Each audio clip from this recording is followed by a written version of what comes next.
साहब, अरे सुनिए भाई, कौन राजनीति बना रहा है इस पर? अरे सुनिए भाई, बीच में मत बोलिए प्रकाश जी। अरे भाई, हम तो आपका भाषण इतनी देर से सुन रहे हैं, आप प्रश्न कर रहे हैं कि भाषण दे रहे हैं, हम इतनी देर से सुन रहे हैं। आपने कह दिया संकल्प था, कम से कम न्यायालय का तो सम्मान कीजिए अग्रवाल जी, जिस न्यायालय ने सिद्ध कर दिया है कि वह स्थान राम की जन्मभूमि है। अरे मैं खड़ी करवा रहे हैं,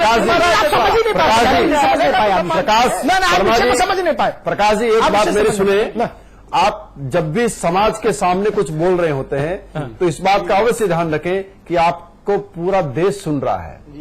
आपको वो व्यवहार दिखाना है, आपको वो नेचर, अपना जो व्यक्तित्व वो दिखाना है जिससे वास्तविक हमारे धर्म की जो पुष्टि है वो लोग समझ सके, उस पर अंकुश ना लगा सके। कोई ये ना कहे अरे विश्व हिंदू परिषद का मैंने कौन सी ऐसी बात कही जो धर्म विरुद्ध है? सुनिए, मैंने तो अग्रवाल जी को याद दिलाया कि न्यायालय ने कुछ निर्णय नहीं, आप बार बार चर्चा को इधर उधर क्यों कर रहे हैं? प्रकाश जी, उसमें कौन सी मैंने ऐसी आपत्तिजनक बात कही? नहीं, राजीव त्यागी जी को लिया, बहुत देर से इंतजार कर रहे हैं। राजीव त्यागी जी भी नाराज होने कहा अग्निहोत्री जी को हम लोग सुने, उसके बाद इसका जवाब दीजिएगा। जी, पहले अग्निहोत्री जी को सुनना चाहिए। जी राजीव जी, मैं अपने आप को आपसे संबद्ध करते हुए कि अयोध्या पे राजनीति रुकनी चाहिए। दूसरी एक चीज जो महत्वपूर्ण है, क्योंकि मैं हिंदू धर्म से हूं और थोड़ा बहुत धर्म के बारे में जानकारी थोड़ी बहुत है, बहुत ज्यादा तो नहीं है। मैं ये कहता हूं कि दो सेंटेंस कहना चाहूंगा। धारयति धर्मा, धर्म को धारण कीजिए। कौन सा धर्म धारण कीजिए? जो सदाचार पे आश्रित हो, जो सदाचार की बात बताता हो। और दूसरी चीज जो मैं कहूंगा वो है कि अति वर्जते, अति की वर्जना होनी चाहिए। अति हमें किसी भी चीज में नहीं करनी चाहिए। और तीसरी चीज जो मैं कहना चाहूंगा धर्म के बारे में, वो कहना चाहूंगा कि हम लोग शांत हैं, हम लोग परिवर्तनशील हैं, इसलिए आदि से अनादि तक हम रहेंगे। इसके बारे में मैं पूर्णतः कॉन्फिडेंट हूं और मुझे गर्व है कि मैं हिंदू परिवार में जन्मा और मैं हिंदुत्व को एक दर्शन के रूप में, एक लाइफस्टाइल के रूप में जी रहा हूं, जो हमें वसुदेव कुटुंबकम, और जो मानता है कि एक चींटी भी अगर पैर के नीचे आती है तो दूसरा मैं कहना चाहूंगा, जो पंचकोशी परिक्रमा है या विश्व हिंदू परिषद जो करना चाहती है, अपने आप को अमिताभ जी से संबद्ध करते हुए अयोध्या पे राजनीति रुकनी चाहिए और चुनाव आने से 6 महीने पहले जो राजनीति होती है वो बिल्कुल रुकनी चाहिए। अगर आप संकल्प लेना चाहते हैं तो संकल्प तो आप रोज लीजिए, रोज वहां लोग बाग भेजिए या कहीं भी भेजिए, आप भारतीय जनता पार्टी के ऑफिस में भेज दीजिए, विश्व हिंदू परिषद के दफ्तर में भेज दीजिए संकल्प लेने के लिए। लेकिन ये संकल्पबाजी अब रुकनी चाहिए। कोर्ट में निर्णय है, जैसे प्रकाश शर्मा जी कह रहे थे अभी कोर्ट के बारे में, और वो बिल्कुल सहमत है मुझे लगता है कोर्ट के बारे में जो अमिताभ जी आपको बीच में रोक के कह रहे थे। अगर कोर्ट में कोई चीज है, क्योंकि हमारा देश प्रजातांत्रिक देश है, कोर्ट में कोई चीज है, कोर्ट निर्णय देगा, जो निर्णय देगा उसको क्या नाम, उस वक्त जो भी पक्ष सहमति होगी नहीं होगी, क्या होगा क्या नहीं होगा, विश्व हिंदू परिषद का क्या रोल होगा, बीजेपी का क्या रोल होगा, कांग्रेस का क्या रोल होगा, आम जनमानस का क्या मानना होगा, ये उस वक्त की बात होगी। और हाईकोर्ट अपना निर्णय दे चुका है, उस पर बहुत तीनों पक्षों का आपत्ति रही, उसके बाद सुप्रीम कोर्ट चले गए। सुप्रीम कोर्ट हमारी सर्वोच्च पंचायत है, सर्वोच्च अदालत है, जो निर्णय देगी, जो समय आएगा उसको देखा जाएगा। त्यागी जी, मैंने बात दूसरी कही थी, उसका उत्तर नहीं आया कहीं से भी। मैंने बात ही दूसरी कही थी। मैंने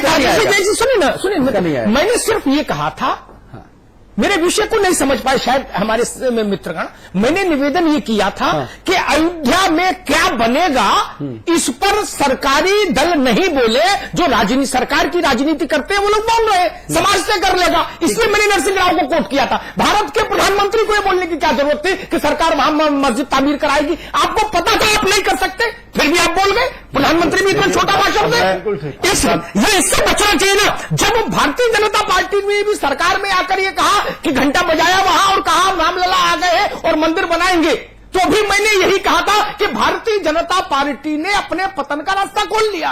आपने शायद मेरी एक चीज, ये सरकार ने, आपकी बात राजीव भाई सैद्धांतिक तौर पर अच्छी थी, धार्याति धर्म इत्याहु, जो धारण करे वो धर्म, वर्जिते सर्वत्र वर्जिते, ये सारे सिद्धांत अच्छे हैं। ये भी सैद्धांतिक बातें हैं ना। व्यवहारिक सच क्या है? सुनिए ना, व्यवहारिक सच क्या है? अयोध्या पर सब राजनीति करना चाहते, राजीव गांधी वहां से यात्रा शुरू करते हैं। रिस्पॉन्ड कीजिए। दिक्कत तो वहां भी है ना, देखिए राजनीति जो है, प्रकाश अमिताभ जी, राजनीति जो है विशेष रूप से राजनीति किसी भी दल की, जी क्या राजनीति किसी भी दल की हो, वो जनमानस को परिलक्षित करती है कि जनमानस क्या चाहता है। हाँ। और उस हिसाब से जो आपने नरसिम्हा राव जी की बात की, नरसिम्हा राव जी अब उनका देहांत हो चुका है, तो उस पे जिस व्यक्ति का देहांत हो चुका उस पर नहीं, ऐसा नहीं हो सकता, नहीं, ऐसा नहीं हो सकता। तो भारत का प्रधानमंत्री, सुनो ना भाई, भारत का प्रधानमंत्री जब कुछ बोलता है तो वो व्यक्ति की धारणा नहीं होती, अति सर्वत्र वर्जते। अरे मैं क्या कह रहा हूँ भाई, चाहिए था इस बात को कहने से, इस बात को कहने से उन्हें भी रुकना चाहिए था। मैं क्या कह रहा हूं, भारत भारत का प्रधानमंत्री किसी पार्टी का प्रवक्ता या किसी पार्टी के संगठन का पदाधिकारी नहीं होता, हिंदुस्तान का चेहरा होता है। वो कोई बात बोलता है तो देश। आप सबको रोकूंगा। इस वक्त हमारे साथ सुभाष चंद्र साहब मौजूद हैं, आप आईजी लखनऊ जोन हैं, और आप ही के कंधों पर कल से जो संकल्प दिवस मनाने की दावे किए जा रहे हैं उनको रोकने का और सुरक्षा व्यवस्था मेंटेन करने का जिम्मा है। सुभाष चंद्र साहब, बहुत स्वागत आपका समाचार प्लस पर। फोन कट गया है जी। प्रकाश शर्मा साहब, मैं इस चर्चा में आपको लेकर आना चाहूंगा। अमिताभ अग्निहोत्री जी ने संकल्प के विषय पर जो बातें कोट की, चाहे वो भाजपा का उदाहरण हो, चाहे वो पूर्व प्रधानमंत्री स्वर्गीय श्री नरसिम्हा राव का उदाहरण हो, संकल्प जब हो तो संकल्प कहीं से भी हो, संकल्प पूरा होना चाहिए। नरसिम्हा राव कहते हैं वहां मस्जिद बनाएंगे। भारत देश के प्रधानमंत्री जब इस तरह की बातें करता है तो सवाल उठते हैं फिर। जी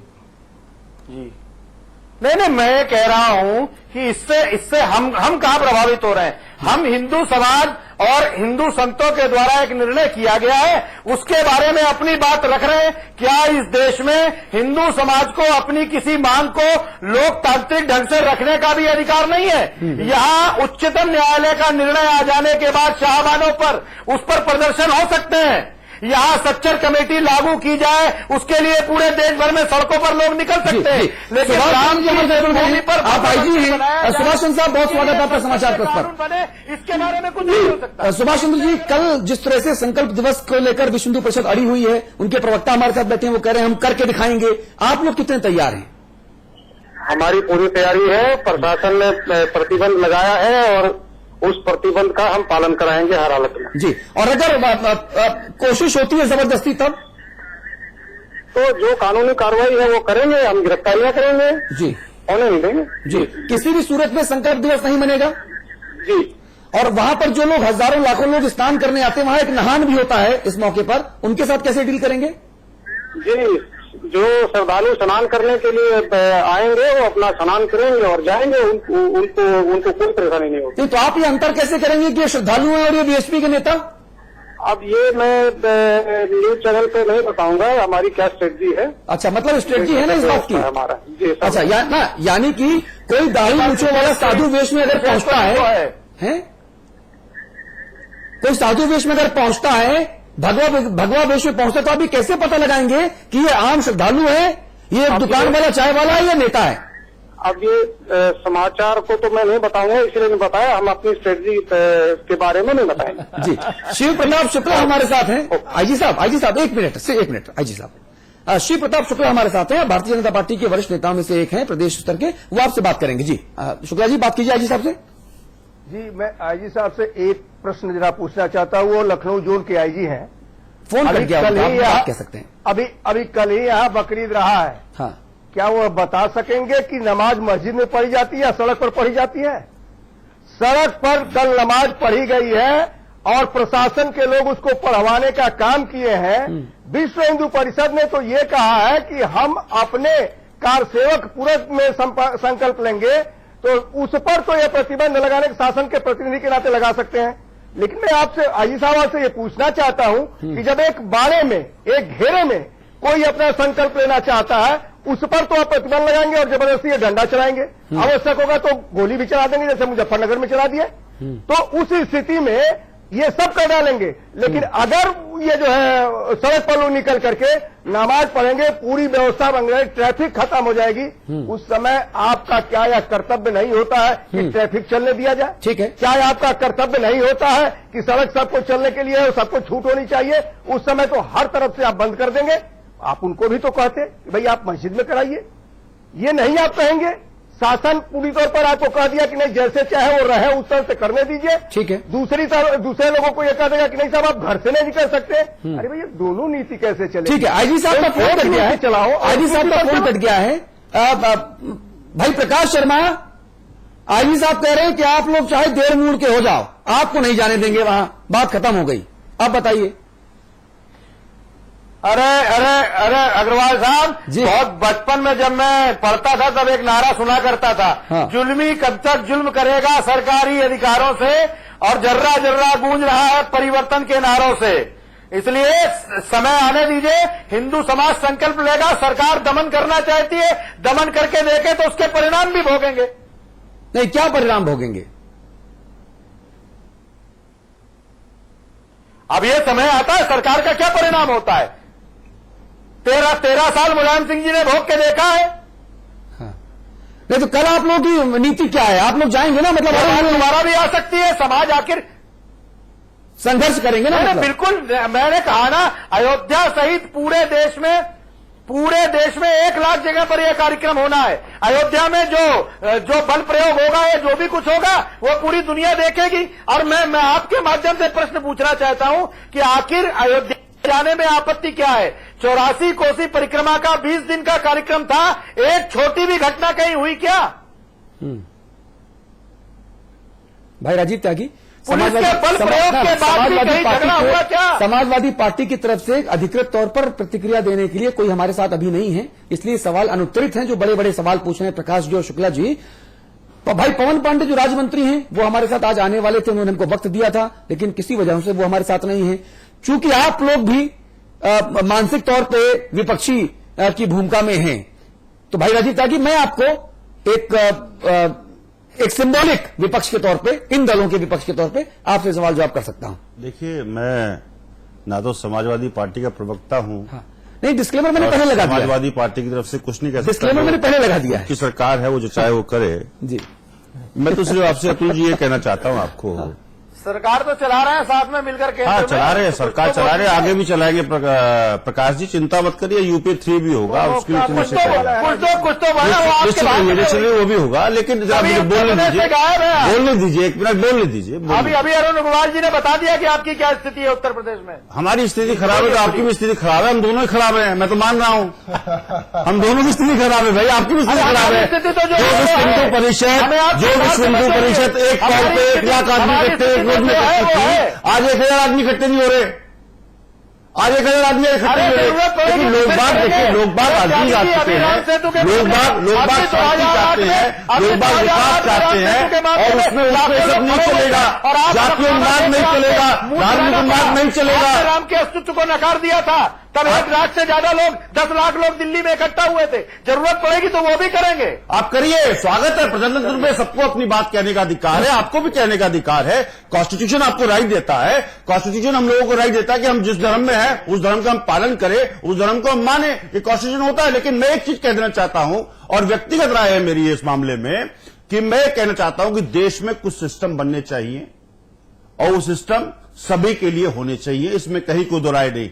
लेकिन धार्मिक उन्माद के नाम पर, चाहे वो भारतीय जनता पार्टी हो, चाहे वो समाजवादी पार्टी हो, या कोई और दल हो, उन लोगों को इस तरह की पॉलिटिक्स से बचना चाहिए। जब इस तरह की पॉलिटिक्स से बचेंगे तभी देश आगे चलेगा, विकास करेगा। जब विकास करेगा तभी लोगों को तरक्की मिलेगी, तभी लोग बाग खुशहाल हो पाएंगे। जी। और मेरी सोच देखिए, मेरी सोच, अतुल जी एक बात और बताऊं मैं आपको, मेरी जो सोच है, मैं हिंदुस्तान का नागरिक हूं, और मेरे अधिकारों की सुरक्षा करने का काम कॉन्स्टिट्यूशन ऑफ इंडिया करता है, संविधान करता है। संविधान अगर कोई मुझे असुरक्षित करता है तो मैं संविधान के हिसाब से अपने लिए न्याय की अपेक्षा कर सकता हूं कोर्ट से। जब प्रजातांत्रिक देश है तो हमें अपने कॉन्स्टिट्यूशन में पूरा विश्वास रखना पड़ेगा, अपने संविधान में पूरा विश्वास रखना पड़ेगा। मान जी प्लीज कहिए। मैं राजीव जी की बात से सहमत हूं। राजीव जी ने बहुत अच्छी बात कही कि अपनी बात कहने का पूर्ण अधिकार व्यक्ति को होना चाहिए। एक बात मैं कहना चाहता हूं, क्या अतुल जी या मैं अमिताभ जी से पूछना चाहता हूं, आपको इतनी तकलीफ नहीं होती है कि पाकिस्तान में हिंदुओं का क्या हश्र है, कश्मीर में हिंदुओं का क्या हश्र हुआ, कंधार में हिंदुओं का क्या हश्र हुआ, अफगानिस्तान में हिंदू क्यों खत्म हो गया, बांग्लादेश में हिंदुओं को कैसे काटा जाता है, ये जो धीरे धीरे समीकरण बन रहा है, ये जो चीजें सामने आपकी आ रही है, इससे आप क्या संकेत लगाते हैं? अच्छा, इन घटनाओं को रोकने के लिए आपने क्या किया? चलिए, ये सवाल मैं आपसे पूछता हूं। बिल्कुल ठीक सवाल आपने हमसे किया। आप ये समझिए कि आज के वास्तविक तौर पे अगर मंत्र और घटनाओं को रोकना है के अलावा